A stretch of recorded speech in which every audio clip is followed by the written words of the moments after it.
Dear viewers, welcome back to my channel English Grammar. আমরা বেশ কয়েকটি ক্লাস ধরে simple complex compound sentence transform করা শিখে আসছি, যার ধারাবাহিকতায় সিম্পল টু কম্পাউন্ড চলছে। কেমন? গত ভিডিওতে সিম্পল টু কম্পাউন্ড সেন্টেন্সের উপরে কয়েকটি সেন্টেন্স দেখানোর চেষ্টা করেছি। আজকে আরও নতুন কিছু স্ট্রাকচার নিয়ে হাজির হয়েছি। তো শিক্ষার্থী বন্ধুরা, তাহলে শুরু করা যাক আজকের নতুন স্ট্রাকচার। লক্ষ্য করো একটি sentence, he is too weak to walk. খুব পরিচিত সেন্টেন্স।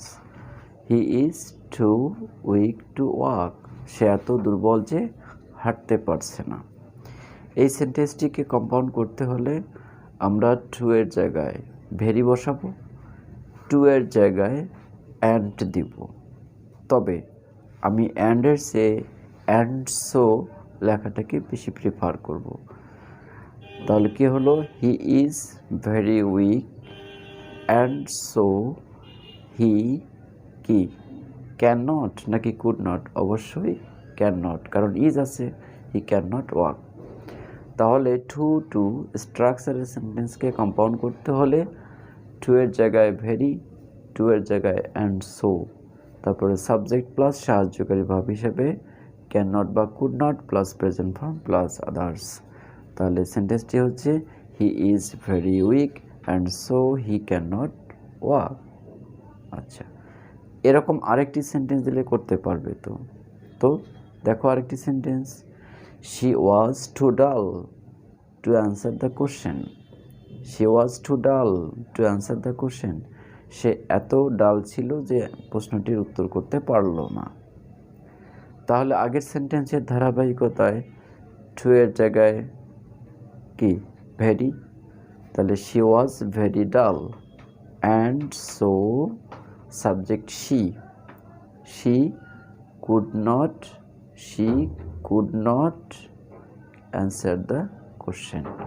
ওকে, সে খুব দুর্বল ছিল বা ডাল ছিল, আর তাই সে প্রশ্নটির উত্তর করতে পারল না।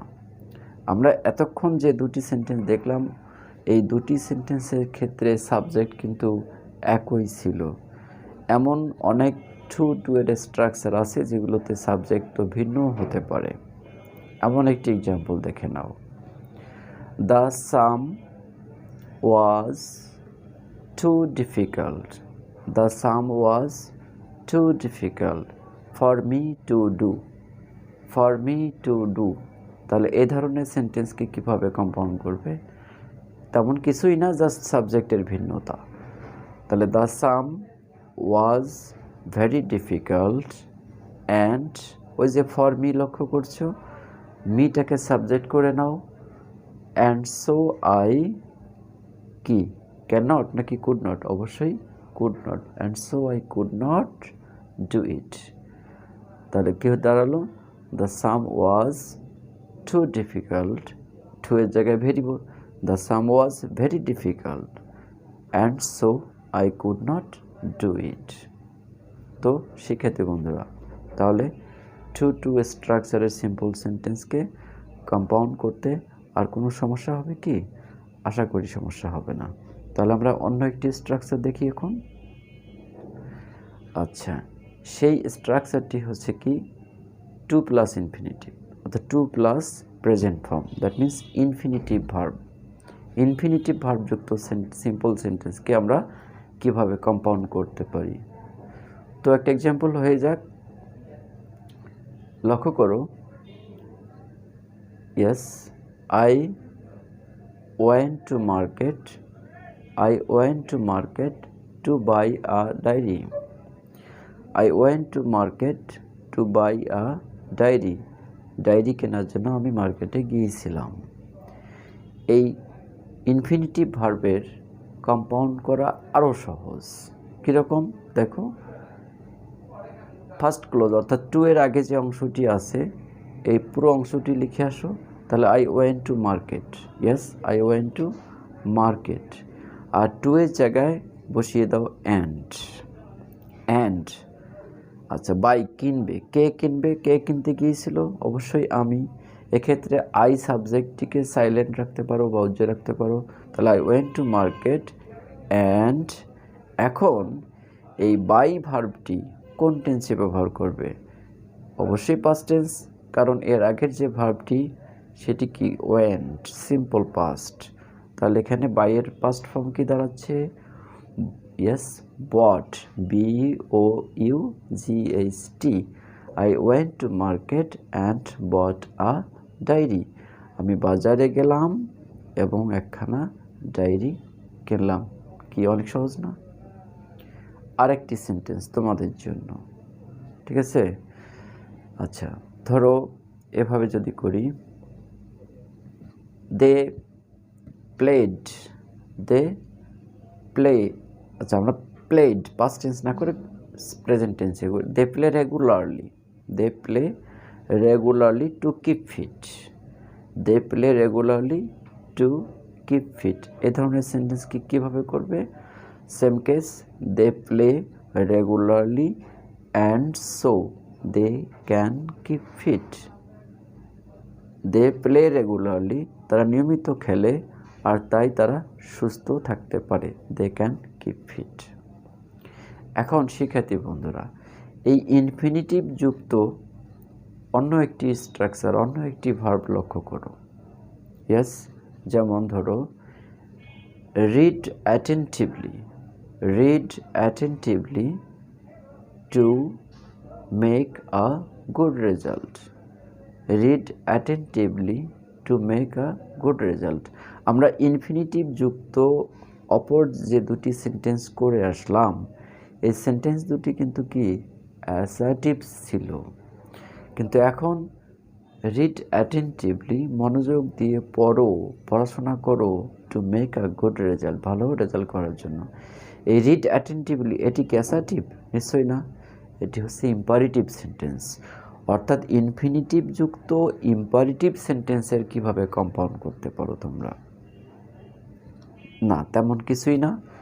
জাস্ট টু এর আগের অংশটা লিখে নাও, read attentively, read attentively and এরপরে সাবজেক্টটা নিয়ে নাও। অবশ্যই সাবজেক্ট আগের ক্লোজে কি ইউ সাইলেন্ট আছে, and you can make a good result. Read attentively and you can make a good result.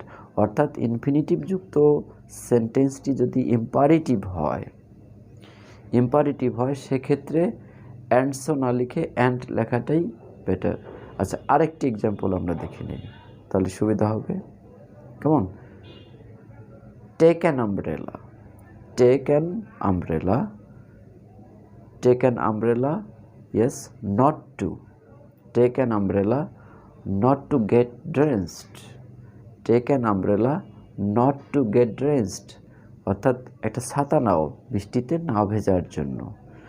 দেখি, take an umbrella and take an umbrella and you will not get drenched, and you will not get drenched। একটি ছাতা নাও এবং তুমি বৃষ্টিতে ভিজবে না। কি ঠিক আছে না?